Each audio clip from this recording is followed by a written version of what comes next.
Les saludamos nuevamente desde el Instituto Nacional de Enfermedades Respiratorias, Ismael Cosío Villegas, y les damos la bienvenida a un nuevo ciclo de videoconferencias sobre temas médicos de alta especialidad para este 2019.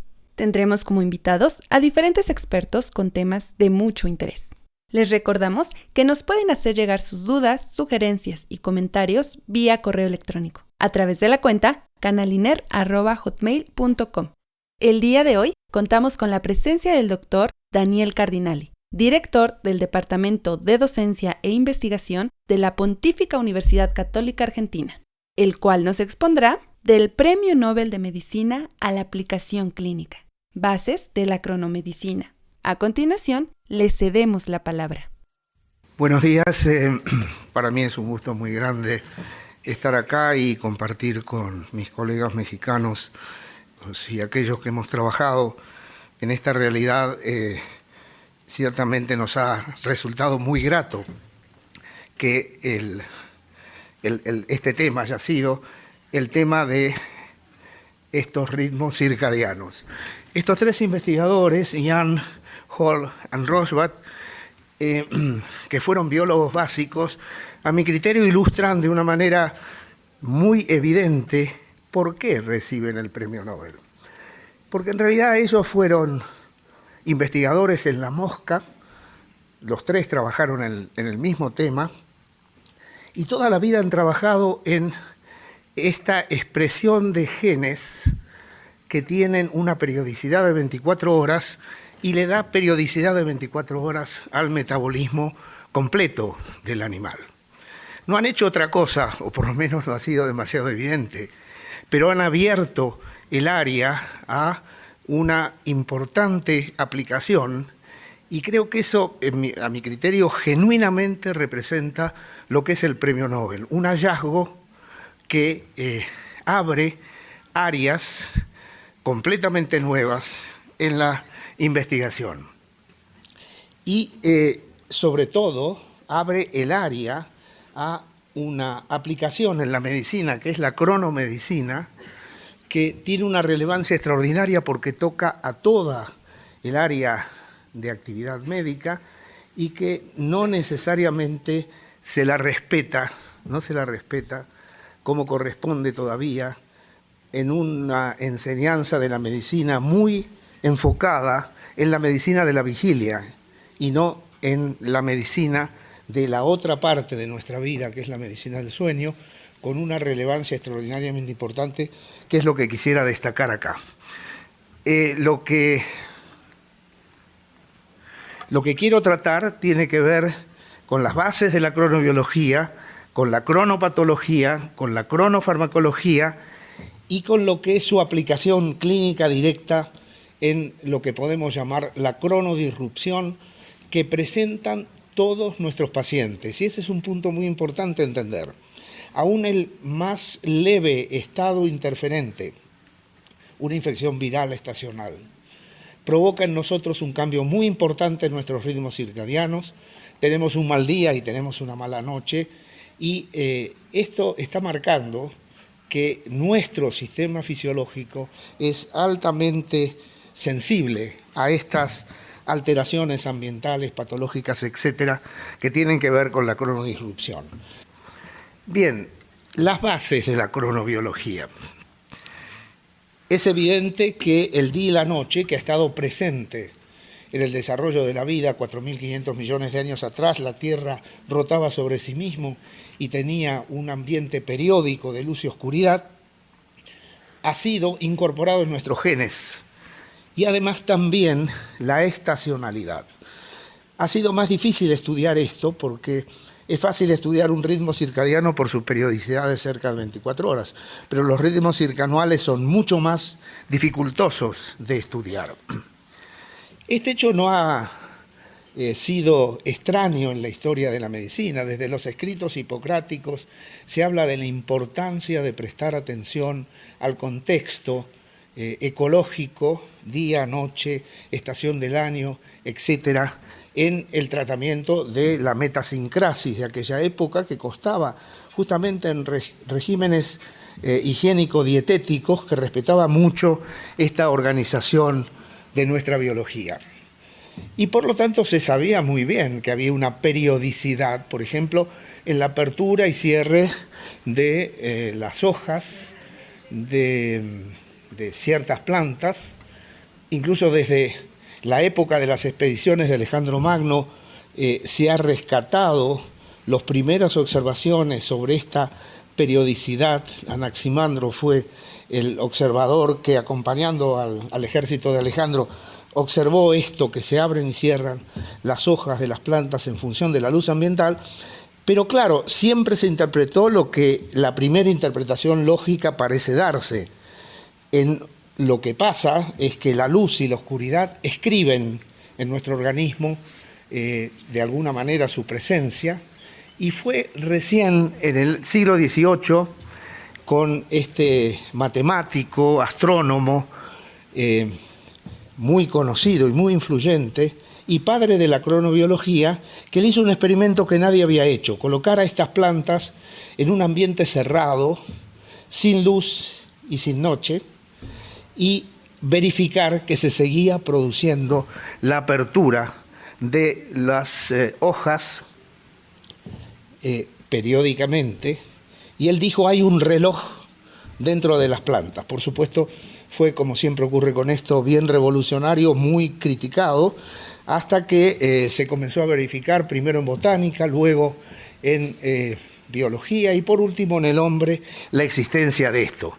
Y quizá vale la pena destacar a lo que fue un patriarca de la medicina del sueño, Natalie Kleiman, el que describió el sueño REM, estableció el primer laboratorio de sueño en Chicago en el año 1928, y él fue también un muy dedicado cronobiólogo, y pasó con sus ayudantes varias semanas en esta cueva y registrando su temperatura corporal, la motilidad intestinal, etc. E hizo varias observaciones. La primera, que a pesar del ambiente constante se seguían manteniendo los ritmos, que no tenían exactamente 24 horas, eran cerca de, en el caso del hombre, de más de 24 horas, alrededor de 27, de 25 horas es el periodo endógeno de los ritmos circadianos, y entre otras cosas demostró que uno no podía adaptar sus ritmos a un día y una noche. Por ejemplo, un día de 28 horas, era imposible adaptarse a esa situación. Cuando Kleiman observa esto, que acá gráficamente está mostrado, ¿no? Cuando las condiciones ambientales son de luz-oscuridad, tenemos un ritmo sincronizado de días sucesivos. Cuando estamos en oscuridad permanente, por ejemplo, como él en la cueva del mamut, estaba o se ve esta periodicidad de 25 horas. Fueron los experimentos muy importantes de Weber y de Aschoff en los búnkers de la Segunda Guerra Mundial en Viena, que demostraron que una persona en aislamiento seguía manteniendo sus ritmos. Y estas personas, que ellos en aislamiento fijaban cuándo era el día y cuándo era la noche, eso sin ninguna clave temporal estaba obedeciendo al reloj biológico, reloj circadiano, y mostraba ese ritmo de 25 horas. La realidad es que prácticamente todas las funciones fisiológicas tienen un ritmo de 24 horas o en situación de libre curso de 25 horas, y esto fue el aporte de los tres científicos que recibieron el Premio Nobel 2017, el código con los cuales los mecanismos celulares son universales, o sea, son los mismos en la drosófila que en los seres humanos. Y esto está hablando de un código cronobiológico tan generalizado como el código genético. ¿Y en qué se basa esto? Se basa en factores de transcripción que salen del núcleo, que vuelven a entrar e inducen a una serie de proteínas llamadas proteínas del reloj, que salen del núcleo al citoplasma y con una periodicidad de cerca de 24 horas se dimerizan, vuelven a entrar al núcleo, y esto genera este ciclo día-noche que cuenta con una cantidad de modificadores, pero esencialmente un engranaje secundario, del cual nuevamente me voy a referir después, que consolida, como en los viejos relojes de precisión, los mecanismos de 24 horas. ¿Y esto a qué lleva? Lleva a que el metabolismo como tal, en un porcentaje altísimo, presente periodicidad circadiana. Y hoy, más y más, con el estudio del transcriptoma, proteosoma, etcétera, se ha podido ver que prácticamente el 40-50% de los genes celulares muestran periodicidad de 24 horas y obviamente emergen como ritmos metabólicos. Pero claro, no es de la célula a la actividad compleja que emerge. Evidentemente, esto tiene que tener un sistema de control y ese sistema de control está dado por un marcapasos muy particular ubicado en el hipotálamo anterior, que son los núcleos supraquiasmáticos, que reciben una proyección directa desde la retina y que controlan los grandes mecanismos de regulación, sistema nervioso autónomo, sistema neuroendocrino, de la pluralidad de relojes celulares, los trillones de relojes celulares de nuestras células. Y la luz y la alimentación juegan un papel muy importante y las salidas del reloj son prácticamente universales. Es decir, hay mecanismos que tienen que ver con la luz y hay mecanismos que tienen que ver con la conducta. Pero acá quiero remarcar algo muy importante. Para que estos mecanismos conductuales se den, la influencia de la luz es extraordinariamente importante. Y lo voy a ilustrar con un caso clínico. Cuando la melatonina fue autorizada como medicamento en el año 1995 en la Argentina, mucha gente se acercó al laboratorio de fisiología de la Facultad de Medicina pidiendo asistencia.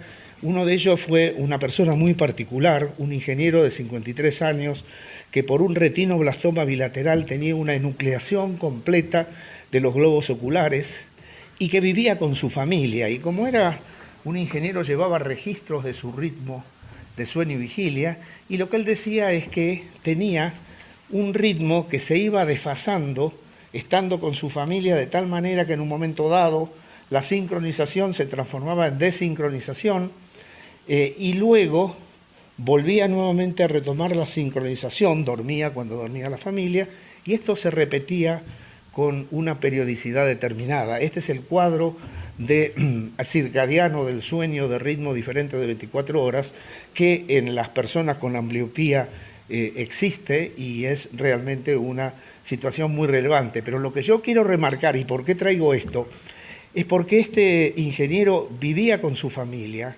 comía lo que comía la familia, olía lo que olía la familia, oía lo que oía la familia, pero le faltaba la luz.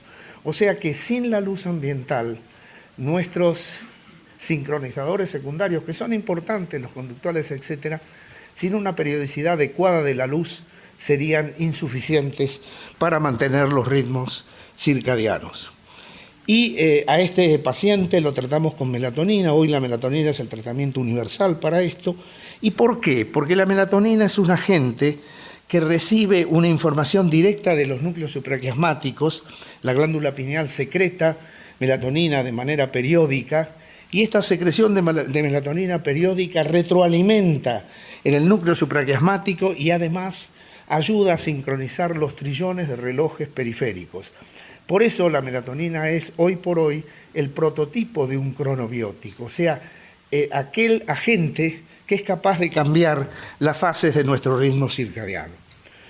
Pero en la medicina del sueño la melatonina ha emergido como algo muy relevante y es que es la señal que a partir del tercer mes de nuestra vida abre las puertas de nuestro sueño, secretándose en la última parte de la tarde y momento en el cual los dos procesos, tanto homeostático como circadiano del sueño, dan una confluencia para producir el sueño normal.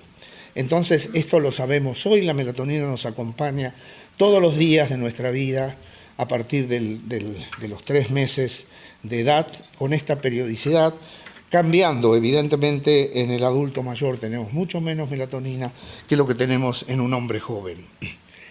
Y la melatonina y la luz tienen la particularidad de mover al reloj biológico. Un pulso de luz en la primera parte de la noche va a atrasar al reloj y nuestro sueño va a ser más tardío los días subsiguientes. Esto es lo que pasa con la interferencia con todos estos adminículos celulares en la primera parte de la noche. Esto es lo que pasa en el adolescente que tiene una tendencia a la nocturnidad y que por estar expuesto a la luz en la primera parte de la noche se retrasa todavía más su ritmo circadiano. La melatonina es lo opuesto, es la señal opuesta, es la señal de la noche y tiene el efecto opuesto, nos permite a nosotros adelantar al reloj y eso es muy importante en el tratamiento del cuadro de fase retardada del sueño, reconocido internacionalmente como el tratamiento de elección, el uso de este compuesto que es la melatonina. Entonces, estos resultados dan origen a una serie de conceptos que tienen una gran relevancia en medicina: la cronopatología, la cronofarmacología y la posibilidad de modificar a nuestros ritmos circadianos para realizar un acto médico mucho más fructífero.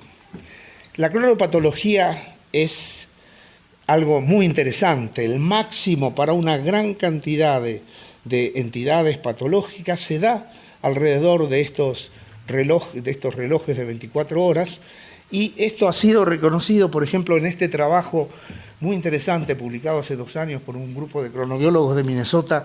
Lo que se demuestra es, fíjense ustedes, el listado de patologías que muestran este cambio circadiano en su expresión, y ni hablar de las vasculares, ni hablar de lo respiratorio, ni hablar de los accidentes cerebrovasculares, etcétera, etcétera. Así que creer que lo que nosotros estamos viendo en nuestros pacientes en la vigilia es lo que nos está indicando qué pasa en la totalidad de su vida es un grave error.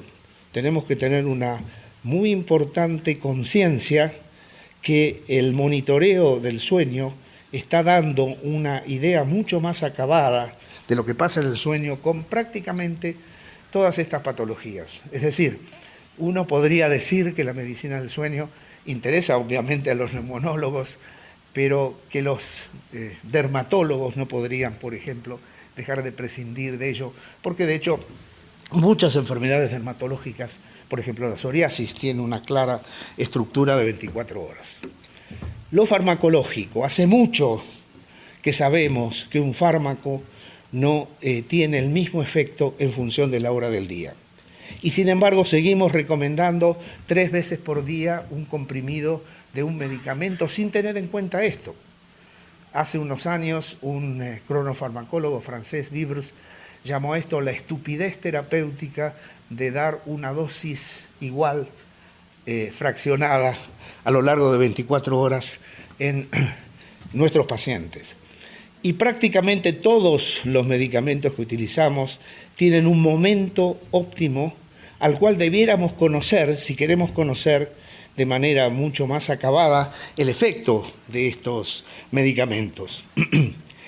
Y las dimensiones básicas de la cronofarmacología son estas que están acá enumeradas y que están representadas en este gráfico.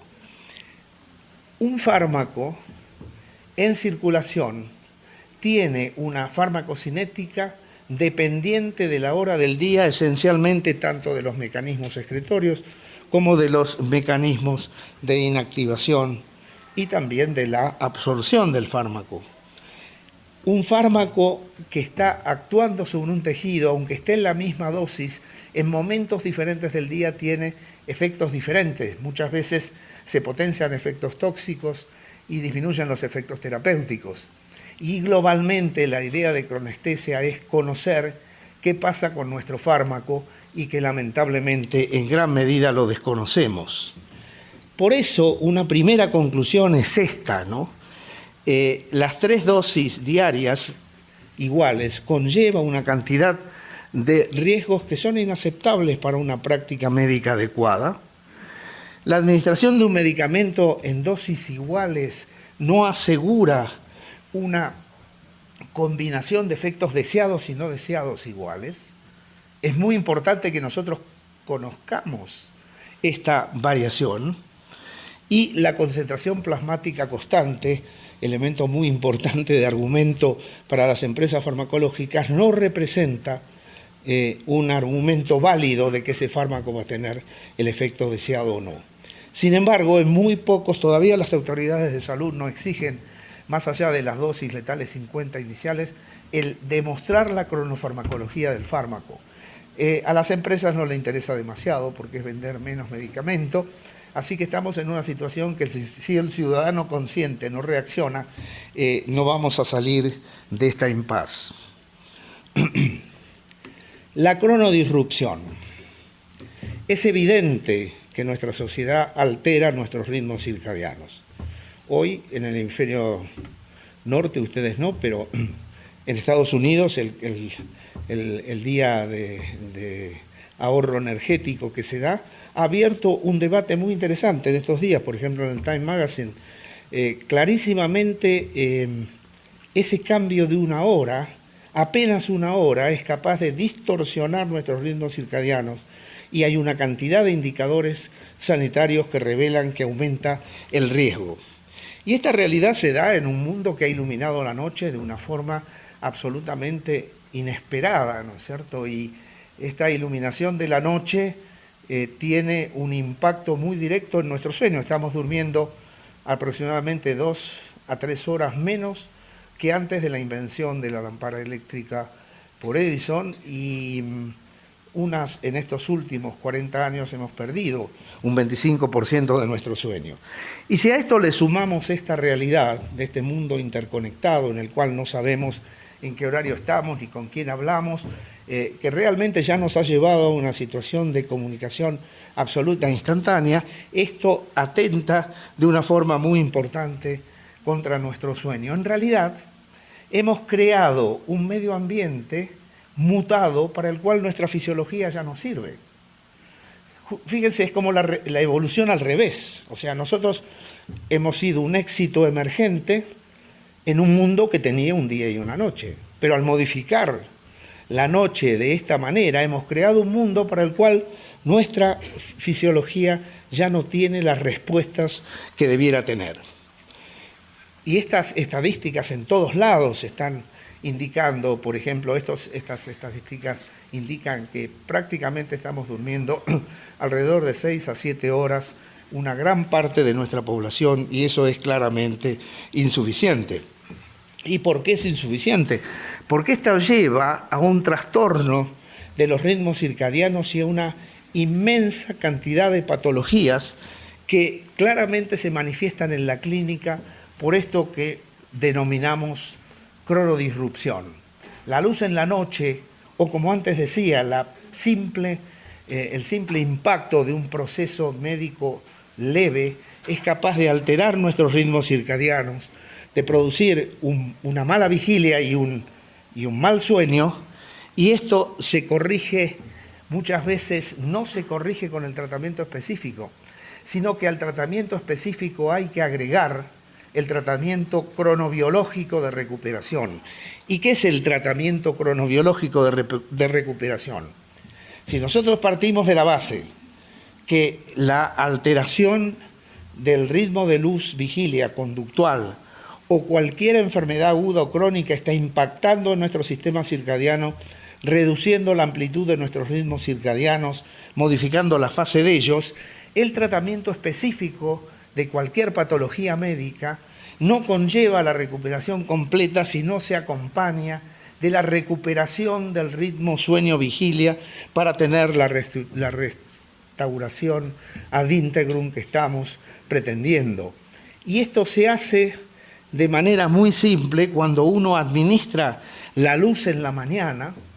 La luz en la mañana es un muy poderoso sincronizador de nuestros ritmos circadianos. No significa que todos salgamos a correr en la primera hora de la mañana, simplemente caminar en una vereda soleada sin gafas oscuras o poner a nuestros pacientes expuestos a esa situación es capaz de tener este efecto de la luz, y en un porcentaje importante la melatonina en última hora de la noche consolida a este tratamiento cronobiológico como un elemento muy importante en nuestra sociedad que desgraciadamente no se ha generalizado todavía. Los protocolos, por ejemplo, de enfermedades cardiológicas no reconocen esto, y muchos protocolos no reconocen la importancia de la recuperación cronobiológica de nuestros pacientes.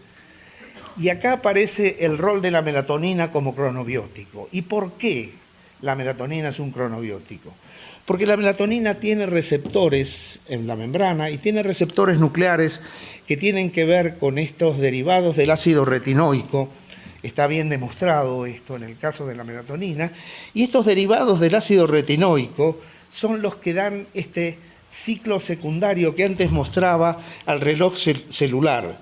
Hablaba de los factores de transcripción, las proteínas del reloj que volvían a entrar, pero también mencioné antes a este reloj secundario dado por la intervención de estos receptores de la familia del ácido retinoico y sobre los cuales la melatonina actúa, y por eso la melatonina es el prototipo de los cronobióticos.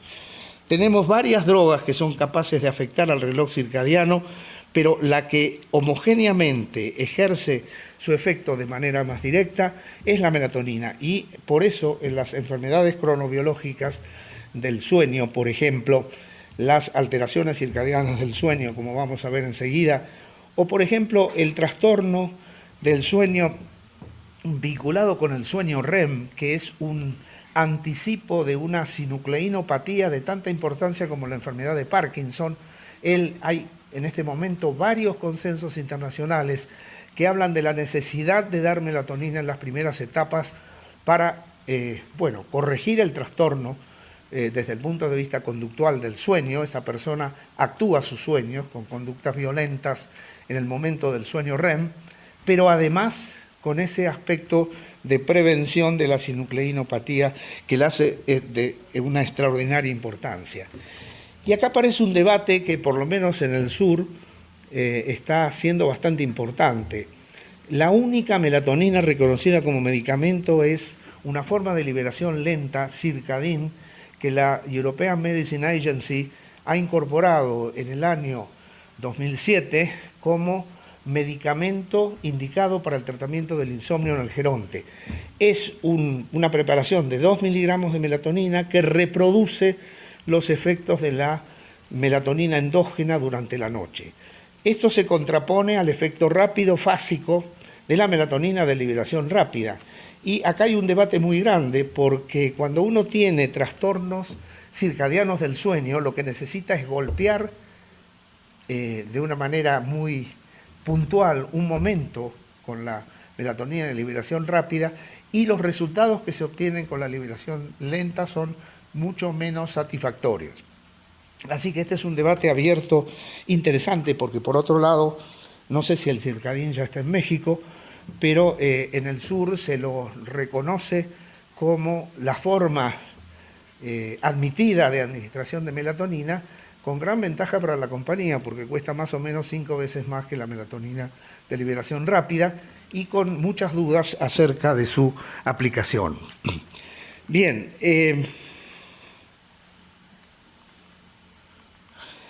quisiera mencionar brevemente que desde los primeros intentos de clasificación de las enfermedades del sueño, los que hablaban de disomnias, parasomnias y asociados a enfermedad psiquiátrica, aparecen entre las disomnias alteraciones circadianas del sueño, que son las que están aquí enumeradas: la fase retardada del sueño, fase adelantada del sueño, ritmo del sueño diferente de 24 horas, el de los vuelos transmeridianos y el trabajo en turnos. La clasificación actual del año 2016 ya no habla de disomnias y parasomnias, pero mantiene como elemento fundamental los trastornos circadianos del sueño. Y los trastornos circadianos del sueño contemplan a estas realidades que antes mostraba, y al cual se le agrega hoy el llamado jet lag social, que es aquella persona que por distintos motivos se expone a la luz en la primera parte de la noche y aparecen las alteraciones circadianas del sueño. Nosotros podemos monitorear esto de una manera bastante simple. La actimetría es un mecanismo no invasivo, lo mismo el registro de temperatura corporal. Más complejo es la determinación de melatonina en saliva. Es justamente el momento en el cual aumenta la melatonina el que tiene importancia, por eso el paciente no tiene que ser expuesto al ritmo circadiano, sino a este momento que aumenta previamente a la noche y es lo que se llama dim light melatonin onset, y es el que está marcando la periodicidad del ritmo circadiano. De todas maneras, esto lo usamos mucho menos por el costo para monitorear a nuestros pacientes. El cuadro de fase retardada del sueño es claramente el trastorno más frecuente de circadiano del sueño, tiene una prevalencia importante. El momento de aparición es básicamente en las primeras etapas de la vida, en la niñez y en la pubertad, hay bastante menos en el adulto. Los factores de riesgo son los cambios en exposición solar, el trabajo en turnos, las injurias cerebrales, también las injurias de zona cervical, infecciones viales e historia previa de depresión, o sea que aparece como comorbilidad la fase retardada del sueño. ¿Y en qué se basa esto? Esta persona concilia el sueño a las 2, 3 de la mañana y dormiría, si ese sueño es normal, hasta las 11 de la mañana, y obviamente la obligación laboral hace que entonces se interrumpa esto y aparece los trastornos en los pacientes.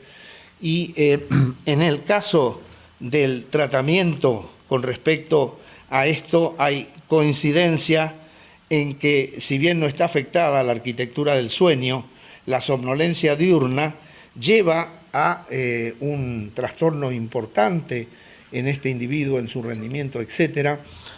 Hay una comorbilidad con depresión bastante interesante y está asociada a alteración de algunos genes circadianos en algunos casos, pero básicamente es sobreimpuesta por esta sociedad particular que hemos creado. Y en el tratamiento, la cronoterapia, la luz brillante y la melatonina a la noche son los tratamientos de elección. El tema de la cronoterapia es bastante más complejo porque implica ir retrasando de a poco el comienzo del sueño en estos pacientes, y la adherencia del paciente es bastante pobre, y por eso hoy es reconocido que la luz en la mañana y la melatonina en la noche es el tratamiento de estos pacientes para adelantar el momento de su sueño. El cuadro opuesto a esto, que es el avance de fase del sueño, es un cuadro que se da con bastante frecuencia, sueño más temprano y despertar más temprano. Es bastante frecuente en el adulto mayor esta realidad de los ritmos circadianos adelantados, y la calidad del sueño se ve progresivamente afectada por despertares. Y, por supuesto, con agenda de sueño y los métodos cronobiológicos podemos llegar a esto. Existen familias con este cuadro que son muy raras, o sea, lo genético juega un papel bastante menor a lo conductual acá, por ejemplo, el cambio de ritmo en la tercera edad, etc. Y la recomendación aquí es jugar con la luz en la primera hora de la mañana y secundariamente con la melatonina en la noche. Acá no aparecen en los consensos una indicación tan fuerte como en el caso de la fase retardada del sueño para el uso de la melatonina, pero sí la luz en la mañana. El ritmo diferente a 24 horas, que es el otro cuadro circadiano del cual mostraba antes ese paciente ciego con ambliopía completa, se da en pacientes justamente con estas alteraciones. Como ustedes ven, el 70% de pacientes con amaurosis completa lo presenta, y también se ve en aquellos individuos, sobre todo en la tercera edad, que están expuestos a intensidades de luz muy baja, como por ejemplo estar delante de una pantalla de televisión durante todo el día, en los geriátricos y demás, y esto hace que aparezca este cuadro de desincronización.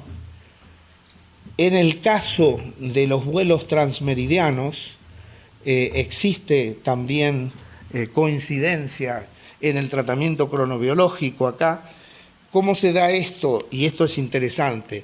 Esto es un experimento con hámsteres que estaban mantenidos en este ritmo de oscuridad durante estos días. Acá está la actividad locomotora del hámster correspondiente al ritmo de oscuridad que teníamos a este animal. Cuando adelantamos 7 horas, 8 horas en este experimento, el comienzo de la noche, el animal va adecuando su ritmo a aproximadamente un día por cada hora de diferencia para llegar a los 7 o 8 días a estar sincronizado nuevamente. Este es el cuadro de jet lag que se da. Y fíjense, si nosotros administramos melatonina en el momento esperado de la nueva situación ambiental, tenemos un ajuste inmediato de ese paciente. Bueno, esto es lo que ha llevado a que la melatonina sea bastante universalmente utilizada como ajuste en el jet lag. Nosotros hemos tenido la posibilidad de utilizarla en los vuelos transpolares, y esto empezó con una situación anecdótica cuando se jugó la final de la Copa del Mundo en Tokio en el año 2000, que la ganó Boca Junior, el cuadro argentino le ganó al Real de Madrid, después nunca más ganó un cuadro argentino.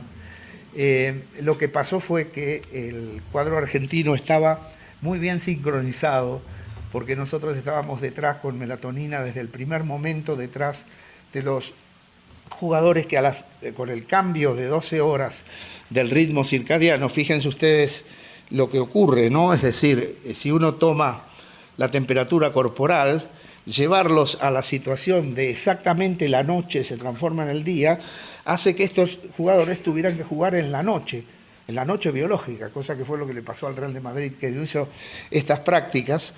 Y lo que nosotros hicimos fue hacer una especie de experimento cronobiológico. Le dimos, expusimos a estas personas a la luz y a la oscuridad en el lugar de llegada de manera periódica en la mañana y en la noche, y esto produjo prácticamente un knockout del sistema circadiano, lo que se llama resincronización cero, y sobre este sistema circadiano, en una situación prácticamente de desincronización total, aplicamos melatonina en el horario local. Bueno, con esto logramos que prácticamente en 2 días estuvieran ajustados a esta nueva situación, y eso fue lo que lo llevó a la victoria a este equipo, justamente porque los españoles habían sido, en ese sentido, no previsores. A partir de esta Copa ya todas las finales fueron ganadas por europeos, precisamente por tener respeto de estos ritmos circadianos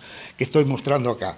Nosotros hemos podido estudiar en los viajeros transpolares, prácticamente en una población muy amplia de gente que oportunismo, por motivos de trabajo, hacía este vuelo transpolar, que significa que en 18 horas uno cambia el día por la noche, porque son 12 usos horarios de diferencia, y lo que pudimos ver, tanto en los vuelos de ida como en los vuelos de retorno, es que con el recurso cronobiológico que antes mencionaba, salvo una pequeña caída en la calidad de sueño y calidad de la vigilia, en 2 días prácticamente estaban sincronizados a la nueva situación biológica a la cual se los llevaba. Más o menos incluyendo el horario de vuelo, las horas de vuelo, en 2 días uno logra una sincronización que naturalmente requiere de 10 a 12 días para lograrse en forma total.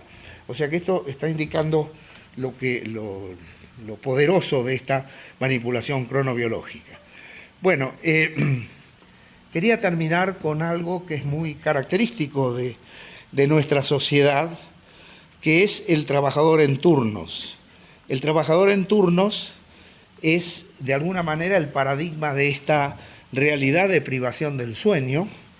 El trabajador en turnos presenta déficit de atención, déficit de memoria, déficit de funciones ejecutivas y además alteraciones emocionales también. O sea que realmente esta realidad de nuestra sociedad de 24 horas es a expensas de una parte de la población que sufre consecuencias realmente muy importantes.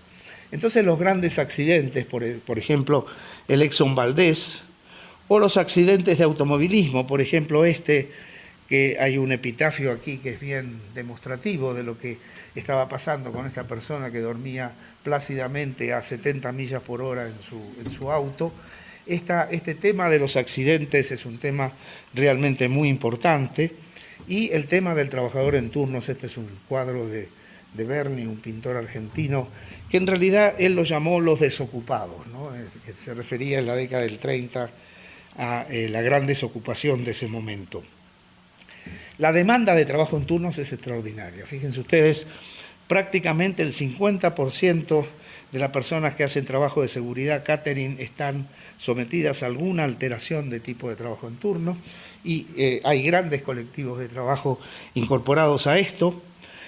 Las cifras son más o menos universales alrededor de estas que acá se están hablando, de 30% de estos individuos. Y luego la realidad, por ejemplo, estas fábricas que tienen cambio de turno, de 3 tipos de turno, mañana, tarde, noche, a lo largo y semanales, la realidad es que cuando esa persona pasa al turno noche y está marcado en rojo, la primera noche, la segunda y hasta la tercera noche está trabajando cuando la temperatura corporal está bajando, o sea, en el momento inadecuado fisiológico para su trabajo. Recién, ya más adelante, aproximadamente aquí está apareciendo en el 5º o 6º día, se reajusta, pero ya ahí cambia de turno nuevamente, o sea que hay un aspecto repetitivo que se da y que es muy perjudicial para el trabajador en turnos. Si los turnos son al estilo médico rápidos, la realidad es que cuando uno trabaja de día no hay problemas, pero cuando uno por supuesto cuando uno trabaja de tarde tampoco hay problemas, pero en la noche no hay reajustes de ningún tipo posibles, y esas personas tienen que tener un periodo de recuperación muy importante para lograr recuperar el sueño perdido de esta manera. Y justamente las pruebas son bien demostrativas. En pruebas de reactividad, la persona que está privada de sueño tiene este tema de inestabilidad de la respuesta, o sea, esa persona responde normalmente, pero de repente comete un error fundamental, como acá está expresado en este estudio de psiques de hace algunos años. Y hay mucho tema que tiene que ver con la variabilidad individual, ¿no? Hay una tolerancia y hay métodos como por ejemplo la siesta que permiten que los individuos se adapten, algunos individuos con mayor capacidad que otros al trabajo en turnos, pero a la larga aparecen los factores de riesgo que son realmente importantes y que, por ejemplo, en el caso de la carcinogénesis, hoy es reconocido el trabajo en turnos como un factor de riesgo por la Organización Mundial de la Salud de máxima importancia en el cáncer de mama y secundariamente en el cáncer de próstata. Así que esta es una realidad que evidentemente tenemos que enfrentar de alguna forma. Y hay un hecho que es muy importante: una persona que está despierta 18 horas tiene un tiempo de reacción en las pruebas de reacción equivalente a una persona que tiene una concentración de 0,05 gramos de alcohol por ciento en sangre. O sea que aunque no haya bebido una gota de alcohol, esa persona tiene la misma incapacidad de la persona que ha tomado alcohol. Fíjense ustedes lo que significa cuando se mezclan las dos situaciones, ¿no? Y esto es uno de los problemas serios. Muchos de nosotros estamos 18, 19 horas despiertos por día. Nosotros hemos estudiado muchos grupos de riesgo, por ejemplo, los prácticos de río en el Paraná y en el Río de la Plata. Hemos estudiado a lo que llamamos colectiveros. En Buenos Aires el transporte público está dado por varias líneas de estas que estoy mostrando acá. Hemos podido estudiar a estos trabajadores de manera bastante completa, aquellos que hacen viaje de larga distancia, que en el caso de la Argentina es muy importante en el transporte a lo largo del país. Acá hay algo que es interesante, acá es donde duermen porque en la Argentina no hay postas, o sea, a diferencia de lo que ocurre, por ejemplo, en Brasil o de lo que ocurre en Chile, o que ocurre en Australia, cuando uno supera un número de horas al volante, aparece una nueva tripulación. En Argentina no, en Argentina hay parejas y se van alternando de una manera totalmente aleatoria y no reglada, y duermen aquí, duermen en esto que ellos llaman el ataúd, de alguna manera, detrás de del sitio en el cual están manejando. Y lo que nosotros hemos podido ver en este grupo es, por actimetría y por registro de Holter, que el sueño que obtienen allí no es sueño, es otra cosa, pero no tiene nada que ver con el sueño normal. Este es un problema muy serio para el transporte de gran cantidad de pasajeros, y también hemos estudiado los residentes. Y los residentes, es interesante, sobre todo los residentes de cirugía, tienen niveles de somnolencia que son superiores a los de la apnea obstructiva del sueño y cercanos a la narcolepsia. Y acá esto está remarcando la tremenda importancia de la recuperación de estos individuos y que muchos de los regímenes, por lo menos en la Argentina, es un debate permanente este tema, que es un tema evidentemente de gran importancia. Y lo que podemos hacer con el trabajador en turnos es recomendar, y recomendar sobre todo que el turno de trabajo termine con prevención de la exposición a la luz solar, el uso de gafas en el momento que se vuelve a la casa y de un lugar en la casa para dormir que esté oscurecido adecuadamente, y administración de melatonina en estos momentos es hoy por hoy la única recomendación de algo para lo cual no hay recomendación sino que desaparezca el trabajo en turnos. Pero evidentemente en una sociedad donde el trabajo es cada vez más raro, más difícil de conseguir, esto va a ser muy difícil de lograr. Bien, entonces el mensaje que quería dejar era un poco este, ¿no? La necesidad en la práctica médica que se tenga en cuenta, además de la patología que estamos viendo, cuáles son las condiciones del ritmo sueño-vigilia de ese paciente que tenemos delante, es de mucha relevancia para lograr una restitución de la salud, que es nuestro objetivo. Bien, muchas gracias.